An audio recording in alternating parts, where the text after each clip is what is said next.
दोस्तों, आपके हिसाब से एक इंसान कितनी चीज़ों में एक्सपर्ट हो सकता है? एक, दो या चार? लेकिन आज मैं आपको एक ऐसे जीनियस इंसान के बारे में बताने वाला हूँ जो सिर्फ एक, दो या चार चीज़ों में एक्सपर्ट नहीं थे, बल्कि इतने चीज़ों में एक्सपर्ट थे कि समझ लीजिए जितने सब्जेक्ट एक स्कूल में नहीं पढ़ाए जाते उतनी चीज़ों में वो एक्सपर्ट थे। जी हाँ, आज मैं बात कर रहा हूँ दुनिया के सबसे जीनियस इंसान लियोनार्डो दा विंची के बारे में, जो कि एक साइंटिस्ट थे। उनके एक्सपर्टीज़ की बात करें तो वो एक मैथमेटिशियन थे, एक पेंटर थे, आर्किटेक्ट थे, इन्वेंटर थे, इंजीनियर थे, राइटर थे, हार्मोनिस्ट थे। उसके साथ साथ वो एक skilled mechanic, anatomy, botany, history और भी बहुत सारी चीज़ों की नॉलेज उनके पास थी। तो लियोनार्डो दा विंची दुनिया के सबसे ग्रेटेस्ट लोगों में से एक माने जाते हैं। तो आज की वीडियो में लियोनार्डो दा विंची से जुड़े 19 फैक्ट्स के बारे में जानेंगे जो शायद आपने कभी इससे पहले नहीं सुनी होगी। नंबर 19, लियोनार्डो दा विंची एक एम्बिडेक्स्ट्रस थे। एम्बिडेक्स्ट्रस उन लोगों को कहा जाता है जो अपने दोनों हाथ से लिख पाते हैं। जी हाँ, और लियोनार्डो दा विंची उनमें से एक थे। वो अपने दोनों हाथों का इस्तेमाल लिखने के लिए करते थे, लेकिन हैरानी की बात ये थी कि वो एक टाइम पे एक हाथ से लिखने के साथ साथ दूसरे हाथ से ड्राइंग भी कर सकते थे। ये एक बहुत कमाल की क्वालिटी थी उनकी। नंबर 18, लियोनार्डो दा विंची बड़े ही आसानी से अक्षरों को उल्टे क्रम में लिख सकते थे, जिसे मिरर राइटिंग भी कहा जाता है। अगर किसी को भी उनका लिखा हुआ पढ़ना होता था तो उसको शीशे के सामने ले जाकर उसे आसानी से पढ़ सकते थे। वो ऐसा इसलिए किया करते थे ताकि वह उसे राज रखना चाहते थे, लेकिन कुछ लोग कहते हैं कि यह एक मिथ है कि वह अपने राज को छुपाने के लिए उल्टा लिखते थे। कुछ लोगों का मानना यह भी है कि दा विंची का लिखा हुआ अधिकतम लेख मिरर राइटिंग में इसलिए है क्योंकि उन्हें इस तरह उल्टा लिखना बहुत ही ज़्यादा आसान लगता था, वो इसलिए ऐसा करते थे। नंबर 17, 1994 में बिल गेट्स ने लियोनार्डो दा विंची की बुक $30 मिलियन में खरीदा।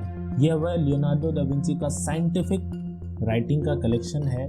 इन्हें भी दा विंची ने मिरर राइटिंग में ही लिखा था। जी हाँ, बिल गेट्स ने इसका कुछ पेजेस को विंडो 95 के स्क्रीन सेवर के रूप में भी इस्तेमाल किया था। नंबर 16, कहा जाता है कि दा विंची ह्यूमन स्टडी करने के लिए रात में कब्रिस्तान जाकर दफनाए हुए शव को निकाल लेते थे और फिर उसके ऊपर ह्यूमन स्टडी करते थे।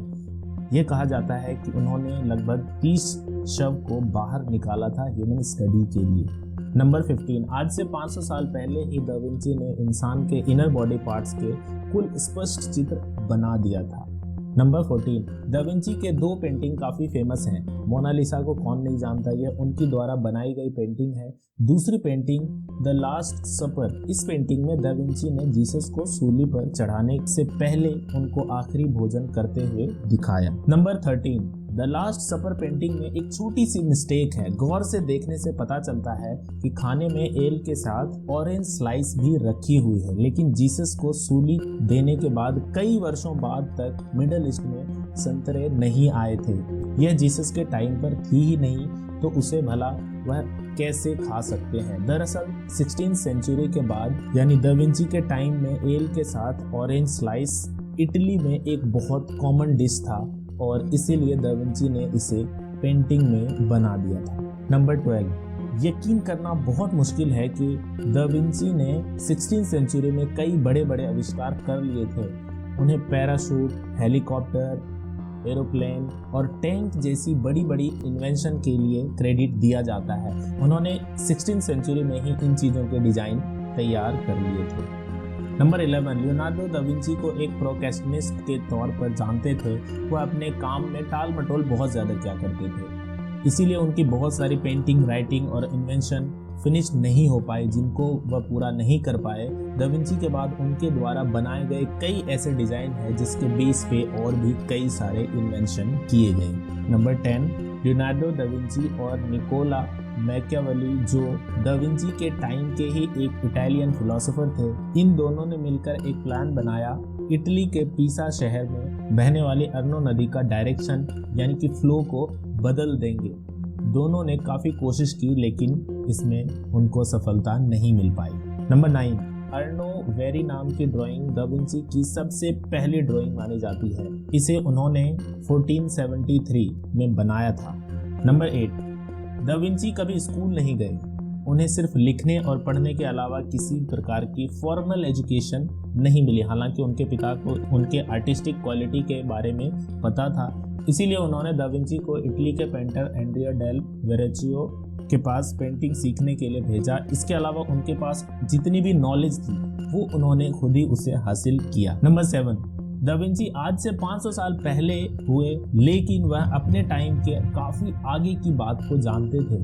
उस जमाने में भी उन्होंने जानवर पर हुए अत्याचार रोकने के लिए संघर्ष किया। जानवरों के प्रेम के प्रति लिखा है, अगर इंसान आज़ादी चाहता है तब पशु पक्षियों को पिंजरे में क्यों रखता है। सच तो ये है कि इंसान क्रूरता में सबसे आगे है और दूसरों की मृत्यु पर जीते हैं। दा विंची पिंजरे में बंद पक्षियों को सिर्फ इसलिए खरीद लेते थे ताकि वो उन्हें आजाद कर सके। नंबर 6, 13वीं से 16वीं शताब्दी में यूरोप में जो पुनर्जागरण काल चला था, उन इवेंट में दा विंची इन सेलिब्रिटी में से थे जिन्होंने शाकाहार को सपोर्ट किया था। नंबर 5, दा विंची पहले ऐसे व्यक्ति थे जिन्होंने बताया था कि आकाश का रंग नीला क्यों होता है। उन्होंने बताया कि ऐसा इसलिए होता है क्योंकि हवा सूरज से आई हुई रोशनी को बिखेर देता है और नीला रंग बाकी दूसरे कलर के कंपेयर में सबसे ज्यादा फैलता है। यही वजह है कि दिन में हमें आकाश का रंग नीला दिखाई देता है। नंबर 4, कॉन्टेक्ट लेंस का आइडिया सबसे पहले लियोनार्डो दा विंची को ही आया था। नंबर 3, दा विंची को जो बात जानने को मिलती उसे वह तुरंत लिख लिया करते थे। इटली के गांव-गांव में घूमकर इटली को अपने सुंदर चित्रों में उतार देते थे। यदि वह किसी इंसान का चित्र बनाना चाहते थे तो पूरा दिन उसके पीछे घूमते रहते थे, जिससे कि उन्हें उस इंसान का चेहरा अच्छे से याद हो जाए। फिर घर जाकर ऐसा चित्र बनाते थे मानो वह व्यक्ति उनके सामने ही बैठा है। नंबर 2, लियोनार्डो दा विंची का सरनेम दा विंची नहीं है, बल्कि विंची इटली का एक शहर है। लियोनार्डो इसी शहर में जन्मे, इसीलिए दा विंची का मतलब होता है ऑफ विंची, यानी कि विंची का निवासी। इसीलिए उनको लियोनार्डो दा विंची के नाम से जाना जाता है। नंबर 1, लियोनार्डो दा विंची के अंतिम शब्द थे कि मैंने भगवान और इंसान दोनों को नाराज किया है। मैं अपनी जिंदगी का जितना सदुपयोग कर सकता था वो मैं नहीं कर पाया।